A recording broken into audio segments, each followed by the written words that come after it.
Beneath the rolling hills and storm-shaped coasts of the British Isles, ancient monuments rise from the earth. Stone circles aligned with winter suns, underground chambers built with astonishing precision, villages frozen in time, and tombs balanced on improbably narrow points. They were created by people without metal tools or written language, yet their engineering skill and astronomical awareness still challenge easy explanation. How were these places built? Why do sites separated by hundreds of miles follow similar patterns? Why do their timelines and alignments sometimes sit uneasily with archaeological expectations? And what if the most important clues are the ones we have not yet learned how to read? In the gentle rise of the Boyne Valley, where morning mist drifts low across the grass before the light settles, Newgrange rests in a posture that feels older than memory. A great mound of white quartz and dark stone forms a quiet threshold between land and sky. Its passage aligns with the winter solstice sunrise, when a narrow beam of light slowly travels along the floor and walls, illuminating the chamber as if renewing an ancient agreement. The calm certainty of this moment invites deeper questions about how a Neolithic community, scattered across farms and timber houses, gathered the knowledge, labor, and resolve to construct a monument whose geometry follows celestial rhythms with such care. The core-belled chamber rises layer by layer toward a capstone that has held for more than 5,000 years. Spirals carved into the great entrance stone remain worn yet distinct, prompting speculation about whether they mark cycles of time, boundaries of belief, or simply the movement of thought rendered in stone. Excavations have uncovered antler and bone tools, quartz beads, pottery fragments, and carefully placed cremated remains. Together, these trace a sketch of society capable of planning, coordination, and symbolic expression, even if its voice has long since faded. Yet contradictions persist. Evidence suggests multiple phases of construction and reconstruction that do not always align neatly with the monument's astronomical precision. The outer facade, restored in the 20th century, may not reflect its original appearance. Scholars continue to debate whether the white quartz once formed a gleaming vertical wall, or lay spread across a forecourt at ground level. Two interpretations that imply very different visual and symbolic effects. The roof box above the entrance, engineered to admit sunlight only during a brief window around the solstice, raises further questions. Such accuracy suggests a ritual calendar more structured than the archaeological record of everyday life might otherwise imply. Yet there is no clear evidence of how this knowledge was preserved or transmitted. Nearby monuments, such as Knowth and Dowth, complicate the picture further. They share similar materials and techniques but differ in orientation, passage design, and decorative emphasis, suggesting experimentation rather than strict adherence to a single blueprint. Within Newgrange itself, the mixture of local greywacke and imported stone points to networks of movement and exchange extending across rivers and coastlines, though the reasons for selecting specific materials remain uncertain.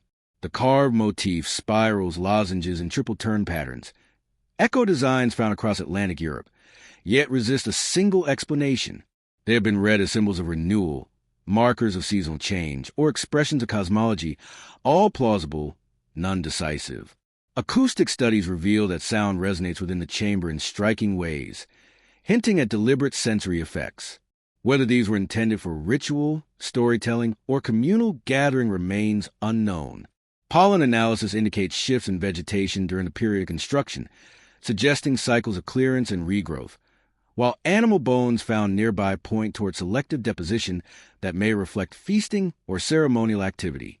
In the absence of written records, interpretation depends entirely on patterns rather than explicit statements of belief.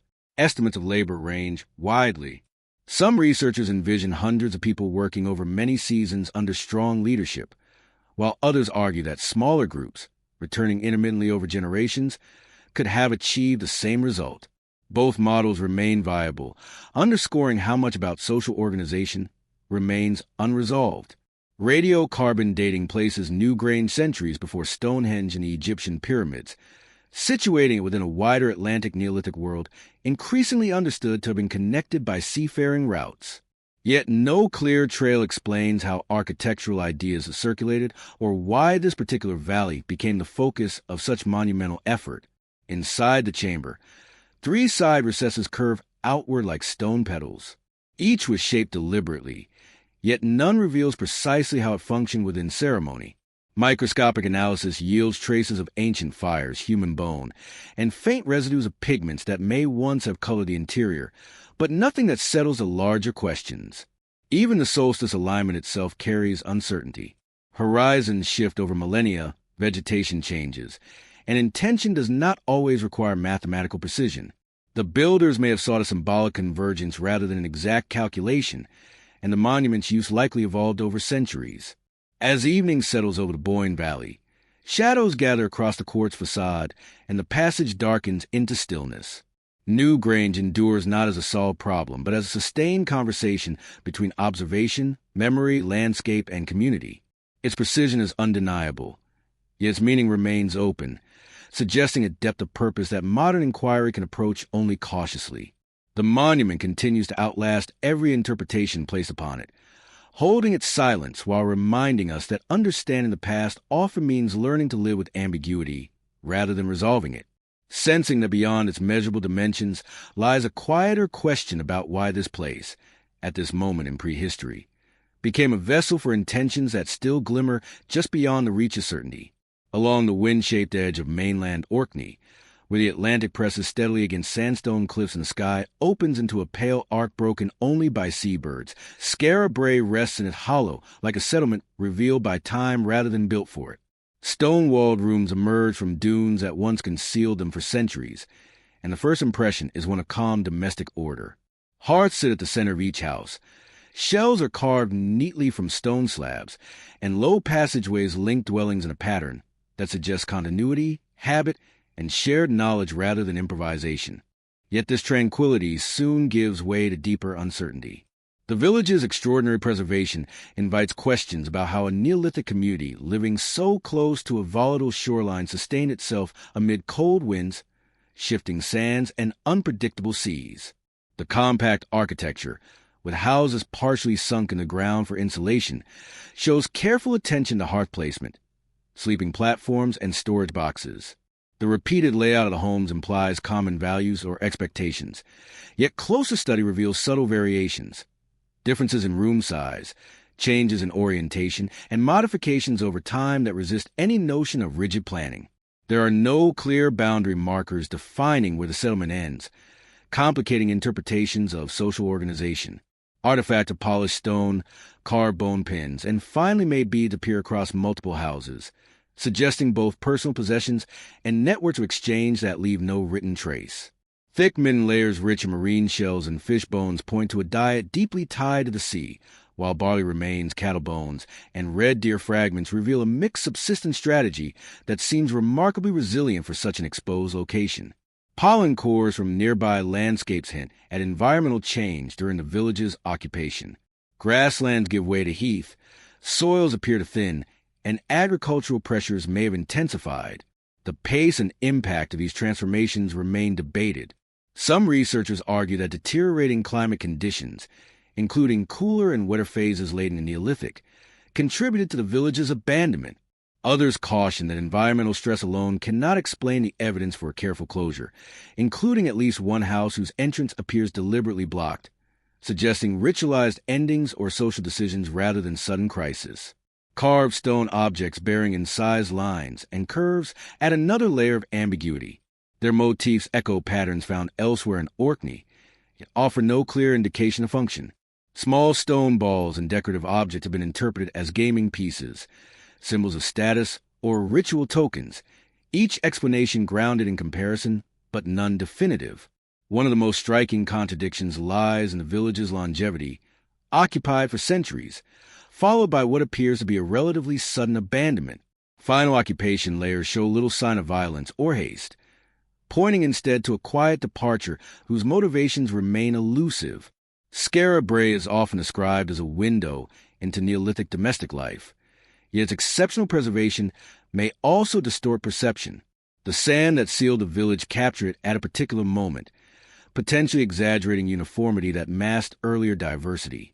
Comparisons with nearby sites such as Barnhouse and the Ness of Brodger suggest connections between everyday life and wider ceremonial landscapes, as pottery styles and architectural features recur across the region. Still, the nature of these relationships, whether cooperative, hierarchical, or episodic, remains uncertain. The covered passageways linking houses are often read as evidence of close communal bonds, but they may equally reflect pragmatic responses to winter storms.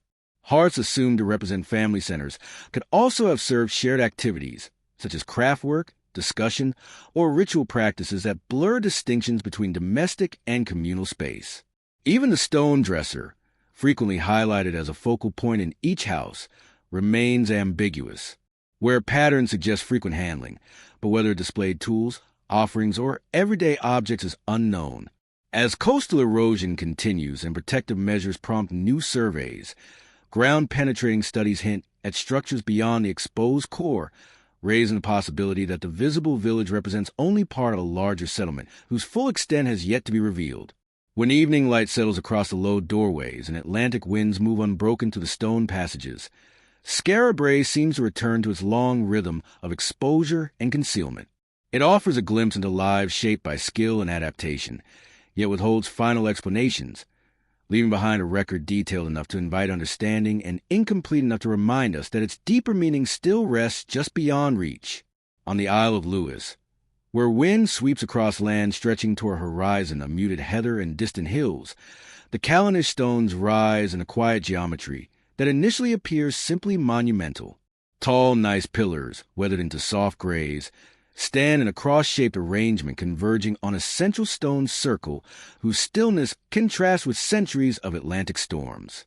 Yet as one moves among them, subtler intentions begin to emerge. The stones establish sightlines that intersect with surrounding hills and celestial paths in ways that feel deliberate without being prescriptive, encouraging observation rather than certainty. Radiocarbon dating of peat layers surrounding fallen stones indicates that the complex was built and used over several centuries, long enough for practices and meanings to evolve. This extended chronology complicates attempts to define a single function. Pottery fragments and traces of hearths nearby suggest gatherings that may have combined ceremony with everyday activity, though their scale and frequency remain unclear. The long avenue leading north, formed by parallel rows of stones, has often been interpreted as a processional route, yet erosion, missing stones, and later peat accumulation make precise reconstruction difficult. What remains consistent is the sense that Callanish was shaped through sustained engagement rather than a single act of construction. Its form blends ritual intent with the contours of the land, resisting interpretation as either purely ceremonial or purely observational. Like other Neolithic monuments across the British Isles, it stands as evidence of communities capable of long-term planning, shared cosmologies, and deep attention to place. Yet it also reminds us that these landscapes were not static symbols, but lived spaces whose meanings may have shifted gradually, leaving behind patterns that can be traced, described, and measured, but never fully resolved. Although some alignments at Callanish appear to correspond with lunar standstill positions, the extreme rising and setting points of the moon across its 18.6-year cycle, there's ongoing debate about how intentional or symbolic these correspondences truly were. The visible horizon has shifted over millennia, and while long-term astronomical observation by early farming communities is plausible, it cannot be confirmed without written records.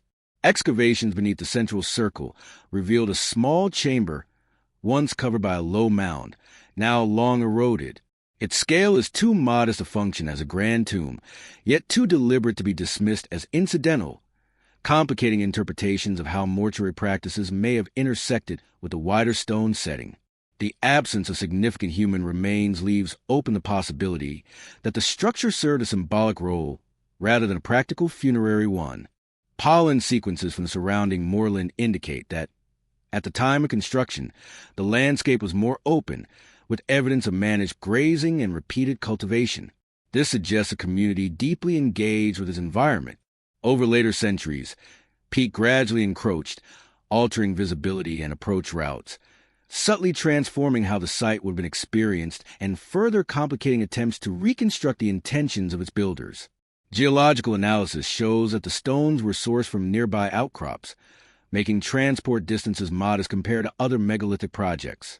Yet raising and positioning them with such spatial coherence required sophisticated understanding of weight, leverage, and ground stability, skills likely developed and shared over generations among communities whose broader archaeological traces remain fragmentary.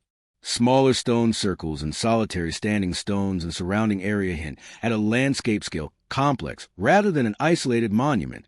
Whether these elements form part of coordinated design or were added incrementally by later groups remains uncertain, as stratigraphic relationships are often obscured by peat accumulation and centuries of weathering. Scholars note that while the monument appears carefully aligned, the spacing and orientation of its avenues and arms vary in ways that resist a single architectural blueprint. This suggests organic growth through successive phases rather than execution of a unified plan. The lack of domestic debris within the main circle implies that Callanish was not a place of everyday habitation, though its proximity to fertile land indicates accessibility to nearby communities. Small finds, beads, worked stone tools, pottery fragments offer glimpses of activity without revealing clear ritual signatures. Later reused during the Bronze Age, evidenced by secondary burials and scattered artifacts, shows that meanings shifted over time, further blurring efforts to isolate an original purpose. Even modern models of lunar alignment must contend with uncertainties in prehistoric observational precision, changing horizon profiles, and the likelihood that symbolic resonance mattered as much as astronomical exactness. As wind moves across the moor and long shadows merge with the undulating terrain, the monument seems to return to its steady dialogue with sky and land, offering a form shaped unmistakably by human hands, yet layered with meanings that never fully settle into certainty.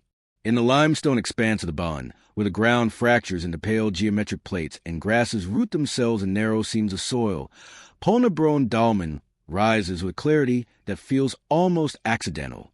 Its portal stones lift a massive capstone toward a sky in constant motion, the structure appearing at first glance as a solitary act of balance amid weathered rock. Yet closer approach invites subtler questions about why a Neolithic community chose this stark landscape for a tomb, and how the monument has maintained its equilibrium for more than 5 millennia. What appears precarious is stabilized by a deeper substructure of packing stones, revealed through excavation, that quietly anchors the uprights beneath the surface. Beneath the capstone, archaeologists uncover the remains of more than 30 individuals, adults, children, and infants, interred over many centuries. Their bones bear traces of lives shaped by labor, illness, and occasional injury. The pattern of deposition indicates repeated returns rather than a single burial event, suggesting that Polnabron functioned as a communal locus whose significance endured long after its initial construction. The motivations guiding these interments remain partly obscured by the fragmentary nature of the remains and the limited preservation of associated materials. Grave goods recovered from the chamber are modest: pottery fragments, polished bone pins, small beads. Their restrained presence points to ritual practices that were neither lavish nor uniform. Stylistic affinities link the site to wider Neolithic traditions across Ireland, hinting at shared beliefs or networks of exchange without revealing their specific character. Radiocarbon dating places the earliest burials in the 4th millennium BC, aligning Polnabron with broader megalithic activity along the Atlantic facade. Yet its architectural choices resist neat categorization. The chamber is unusually elongated, the capstone set at a distinctive angle, and the entrance oriented slightly toward the southeast. While other portal tombs share similar elements, none replicate these exact proportions or this placement on a gently sloping ridge that offers long sightlines across the Ban's fractured pavement. Seasonal changes in vegetation and water flow may once have shaped the monument's symbolic or practical role in ways that are no longer fully recoverable. Soil samples from within the chamber contain traces of pollen and charcoal, hinting at small fires or offerings associated with burial or commemoration. The open structure of the tomb complicates preservation, and taphonomic processes mean that bones and artifacts may have shifted long before excavation, creating tensions between what survives and what was originally placed there. The capstone itself, weighing several tons, shows no signs of deliberate shaping. Instead, it appears to have been selected from naturally split slabs in the surrounding limestone. How it was transported across the uneven terrain, whether rolled, levered, or raised incrementally, remains a matter of informed conjecture, especially given the absence of clear quarry sites nearby. Environmental studies suggest that the Ban in the Neolithic was not the stark stone field seen today, but mosaic of light woodland and grassland gradually altered by grazing and soil thinning. This transformation complicates interpretation, as the monument's original visual and experiential context may have been framed by vegetation that shaped movement, visibility, and ritual approach. Comparisons with other Irish portal tombs reveal shared structural principles alongside striking divergences. Pól na Brón's elongated chamber and low entrance would have required mourners to stoop or crawl, introducing an embodied experience that may have held symbolic meaning. One felt through movement and posture rather than inscribed explanation. As with so many prehistoric monuments, Pól na Brón offers clarity in form and uncertainty in meaning. Its stones remain balanced between earth and sky, holding evidence of repeated human engagement while resisting any final account of why this place and its configuration mattered so deeply to those who returned to it across generations. An act that may once have carried symbolic weight has left no direct trace. What remains visible instead is a long, repeated use of the tomb, a pattern that contrasts with sites where burial appears brief or episodic. This continuity raises questions about whether Pól na Brón served multiple neighboring communities or a single group whose traditions endured across many generations. Osteological analysis reveals signs of nutritional stress in some individuals, heel fractures in others, and evidence of childhood illness, offering a glimpse into lives shaped by subsistence farming in a landscape that could be both sustaining and unforgiving. Yet the decision to place the dead within a megalithic chamber rather than simpler burial pits suggests a shared impulse to formalize memory and identity through architecture. That impulse remains legible even as its specific meanings fade. One persistent ambiguity concerns the monument's orientation. The entrance aligns loosely with rising sun positions, but without the precision seen at some passage tombs. Scholars continue to debate whether this direction reflects astronomical awareness, the visual logic of the surrounding landscape, or practical constraints imposed by building on a stable limestone outcrop. Each explanation remains plausible, and none holds definitive authority. Modern stabilization efforts undertaken after excavation have preserved the essential form of the dolmen, but they also introduce subtle uncertainties about how it originally appeared, particularly regarding the height and arrangement of packing stones that once supported the chamber. The ben's geology, shaped by glaciation and time, channels wind and sound in ways that give the site an atmosphere often described as otherworldly. While evocative, this impression must be tempered by the recognition that such sensory qualities may not have been experienced in the same way when the tomb was actively used. Vegetation, climate, and land use were different then, and emotional resonance felt today may partly reflect an altered environment. Still, as evening light settles and the limestone takes on a muted glow, the dolmen casts a long, angled shadow across the pavement, seeming to withdraw gently into the landscape that has both preserved and transformed it. What remains is a record detailed enough to support careful interpretation, yet incomplete enough to keep its earliest intentions just beyond full comprehension, a reminder that this quiet structure is stone and air holds a history open to possibility rather than final resolution. On a hilltop overlooking the waters of Loch Swilly and Loch Foyle, where shifting light traces a fold of Donegal's uplands and wind moves steadily across heather and stone, the Grianan of Aileach rises in concentric curves. At first glance, it appears simply defensive, a dry stone ring fort asserting authority above surrounding landscape. Yet as the eye follows the step terraces lining its interior, the structure begins to suggest purposes more layered than fortification alone. Its elevated placement implies not only defense, but visibility. The fort functions as a marker as much as a refuge. Archaeological investigation reveals that beneath the early medieval stone walls lies an older rampart of earth and stone, pushing the site's origins further back into prehistory and complicating straightforward narratives of function and date. Excavations around the fort have uncovered traces of ritual deposits and structural features that may predate the ring fort by centuries, though their fragmentary nature keeps interpretation tentative.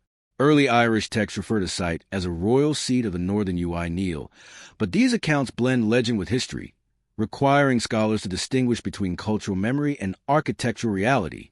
The fort's dry stone construction, with inward tapering walls laid in carefully balanced horizontal courses, demonstrates a sophisticated understanding of weight distribution and sustained labor.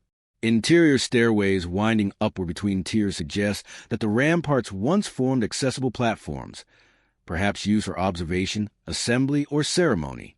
The absence of clear evidence for roof buildings within the enclosure complicates assumptions of permanent habitation. Frost-weathered stones and worn steps indicate long exposure and repeated maintenance, while 19th century reconstruction efforts, guided by partial ruins and antiquarian interpretation, introduce further uncertainty about how closely the present structure reflects its earlier form, particularly in wall height and terrace configuration. Soil samples and pollen data from the surrounding slopes point to periods of woodland clearance and pastoral activity consistent with both Iron Age and early medieval land use. Yet overlapping environmental signatures offer no clear moment when a hilltop shifted definitively from ritual landscape to fortified center. The presence of earlier ramparts beneath the visible fort suggests reuse and reinterpretation across generations, perhaps even repeated acts of sanctification. From its summit, the fort commands expansive views across waterways that once served as routes of communication and conflict, reinforcing its strategic potential. At the same time, the near-perfect circularity of its walls and a lack of unequivocal military debris leave open the possibility that symbolic authority and practical defense were intertwined. Stray finds in the surrounding area, metal fragments, stone tools, domestic pottery, suggest periodic use rather than dense, continuous occupation. Their scattered distribution resists firm conclusions about daily life on the hill. Historical accounts describe the fort's destruction in the 12th century, attributing it to political reprisal. Yet archaeological evidence of this event remains inconclusive. Signs of deliberate dismantling intersect with natural collapse and later rebuilding, allowing multiple interpretations to coexist. The absence of substantial hearths or midden deposits within the enclosure contrasts with the scale of the walls, implying that the site's importance lay less in everyday residence and more in gatherings, proclamations, or ritual acts carried out in a place elevated above the surrounding lands. Outer ramparts encircling the hill, now eroded, hint at earlier enclosures whose relationship to the main fort remains partially obscured. Stratigraphic studies suggest pre-ring fort origins, but dating these features has proven difficult, and their function, ceremonial boundary, defensive earthwork, or territorial marker, may have shifted over time. Even the name Grianan, often linked to concept of sunlight or royal presence, offers only partial guidance, as linguistic change and later interpretation complicate attempts to tie it directly to ancient belief. The fort's alignment with surrounding peaks and waterways has inspired cautious speculation about symbolic orientation, though the irregular topography prevents clear astronomical readings. As with so many prehistoric and early historic monuments, the Grianan of Aileach resists reduction to a single explanation. It stands instead as a layered place, shaped by repeated use, memory, and reinterpretation, holding together evidence of power, visibility, and continuity, while leaving its earliest meanings suspended between what can be demonstrated and what can only be sensed. As researchers examine the masonry more closely, they note subtle variations in stone size and construction technique that may indicate phase building. Whether these differences reflect distinct chronological stages or simply practical adaptation to available materials remains unclear. The reconstruction undertaken in the late 19th century, though motivated by preservation, inevitably involved decisions based on informed judgment rather than definitive evidence. Limited documentation of the fort's condition prior to restoration now leaves modern scholars navigating an uneasy overlap between original fabric and reconstructed elements. Even so, when evening shadows stretch across the terraces and wind moves freely through the central enclosure, the Grianan of Aileach conveys a sense of continuity that transcends its fragmented record. Its uses may have shifted from prehistoric enclosure to early medieval seat to symbolic ruin, each phase layering new meaning onto the last. The hilltop fort endures as both monument and question, its stone shaped by intention, yet carrying significance that remains just beyond complete recovery. Across the broad isthmus of Orkney Stenness, Bradger landscape, where two locks mirror shifting skies and low light spreads across water like a thin veil of silver, the ring of Bradger rises in a circle so vast that its stones can seem almost incidental at first glance. Slender upright stand at measured intervals along a great ditch whose scale becomes apparent only when followed step by step. As one traces its curve, the monument reveals itself as a careful dialogue between land, sky, and human intent. Its builder shaped a circle more than 100 meters in diameter without metal tools, cutting a broad ditch in the bedrock with antler picks and arranging stones that vary in height, form, and geological origin in ways that suggest deliberate choice, even if the logic behind those choices is no longer fully visible. Unlike many stone circles, Brodger contains no clear internal structures. A few fallen stones and faint traces of later activity hint that its significance may not have rested on what happened at its center, but on movement around its perimeter, on gatherings that blended ritual, seasonal awareness, and communal affirmation. The scarcity of artifacts within the ring complicates interpretation, reminding archaeologists that absence in the record does not necessarily mean absence of practice. Radiocarbon dates from the surrounding landscape place the circle in the later Neolithic, a period marked in Orkney by large communal projects and dense ceremonial activity.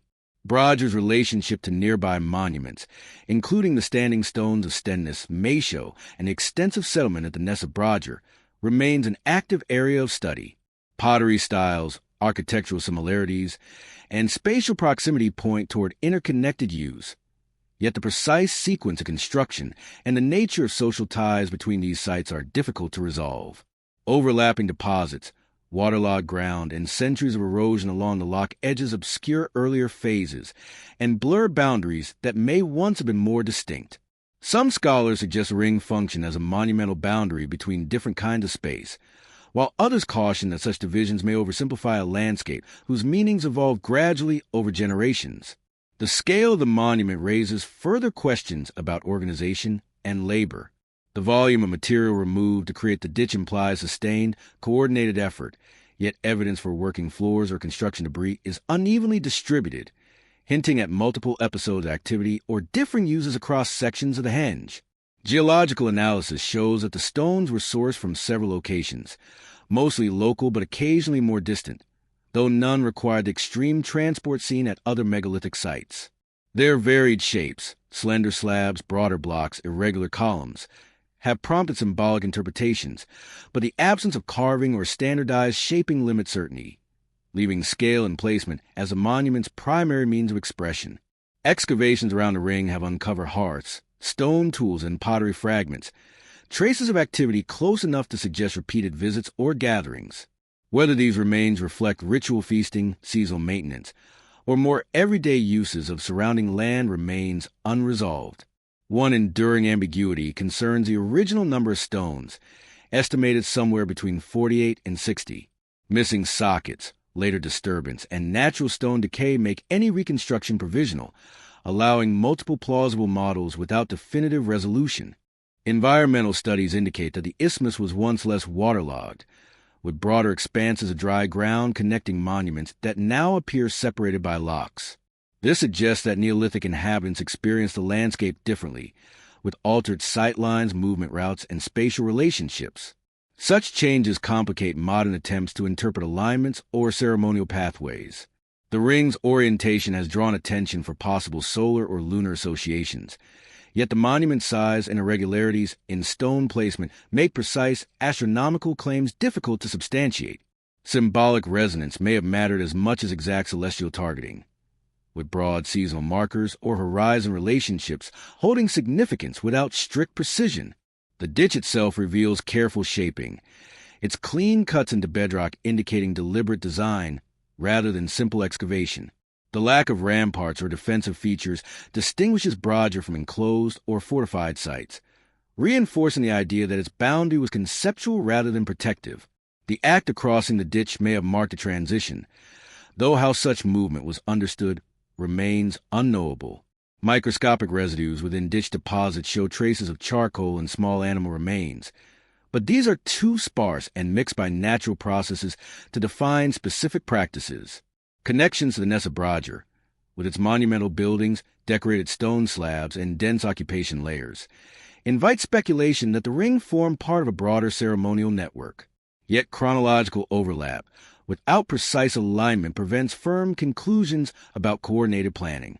Brodger persists instead as an expansive gesture in stone and earth, one that clearly demanded effort, cooperation, and intention, while continuing to resist any single, settled explanation. Variations in pottery styles across the isthmus suggest shifts in practice rather than adherence to a single, fixed cultural program. Even the stones themselves complicate interpretation. Centuries of exposure have fluted their surfaces with wind-driven salt, a natural process that nonetheless obscures any subtle shaping or markings that may once have existed. As a result, scholars must consider whether the stone's current appearance faithfully reflects their original condition or represents a surface long altered by weather and time. When twilight settles over the isthmus, the locks becoming muted mirrors and elongated shadows stretching across the ditch, the ring of Brodger seems to return to a state of quiet balance. Vast yet restrained, monumental yet elusive, it offers evidence rich enough to invite understanding and incomplete enough to resist final certainty, holding open a space between what is known, what is inferred, and what remains just beyond explanation. On a low rise in the heart of Orkney's Neolithic landscape, where winter light glances across waterlogged fields and wind carries a persistent hush over heather and stone, Meisho comes into view as a broad grass-covered mound. Its calm exterior gives little hint of the complexity within. A long entrance passage angles inward beneath carefully laid slabs toward a chamber whose corbel roof has held its form for more than 5,000 years. At first glance, the structure conveys deliberate architectural order, yet its quiet precision soon raises deeper questions about intention, continuity, and knowledge passed across generations. Meisho's alignment with the midwinter sunset, allowing light to penetrate far into the passage during a narrow seasonal window, distinguishes it within the Arcadian megalithic tradition. It does so not through spectacle, but through subtle accuracy achieved by builders who left no written explanation of their aims. Archaeological study shows that many of the stones were quarried from nearby outcrops, some transported across damp ground with considerable effort. Their surfaces bear traces of shaping that imply planned assembly rather than improvisation. Excavations reveal that the mound once rose higher and more steeply than it does today and was surrounded by a ditch whose purpose remains uncertain. Perhaps a symbolic boundary, perhaps a practical source of building material. Inside, the chamber's side recesses suggest spaces intended for deposition or ritual action, yet their precise function is clouded by the absence of intact Neolithic remains. Most early deposits have been disturbed long before systematic excavation, leaving only fragments of bone and stone to hint at initial use. One of Meisho's most striking contradictions lies in its later history. In the 12th century, Norse visitors forced entry and carved runic inscriptions into the walls. Their messages range from simple names to longer statements that record brief moments of presence within a monument already ancient. These inscriptions are invaluable historically, yet they complicate interpretation by overlaying medieval intervention onto Neolithic surfaces, while also demonstrating that the mound retained significance long after its original context had shifted. Soil and pollen evidence indicates that Meisho's surroundings were more open during prehistory, with signs of cultivation and grazing. Reconstructing ancient sightline, however, remains difficult.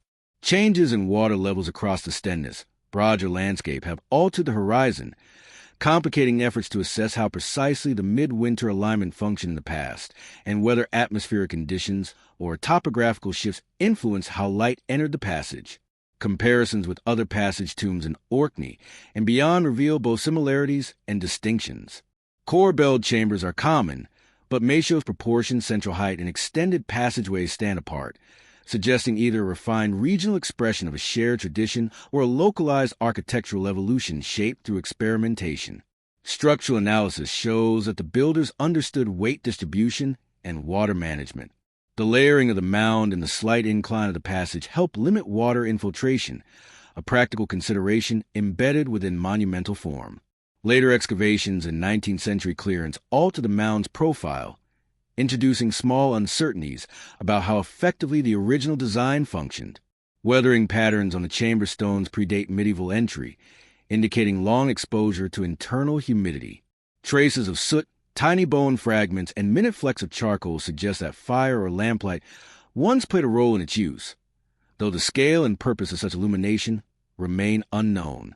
Outside the mound, scattered work stone fragments hint at a construction area, yet disturbance over time makes it impossible to reconstruct building stages in detail. It remains unclear whether a formal blueprint-guided construction or whether the monument emerged through incremental decisions as layers were added. Debate continues over whether Meisho functioned primarily as a tomb, a seasonal observatory, a ceremonial chamber, or a combination of these roles.